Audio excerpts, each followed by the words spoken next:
Introductory note.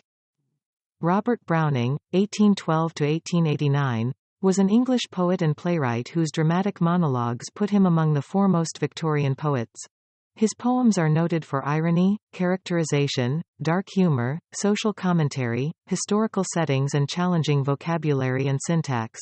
His career began well, but shrank for a time.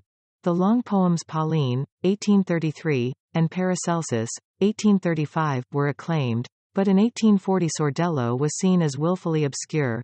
His renown took over a decade to return, by which time he had moved from Shelleyan forms to a more personal style.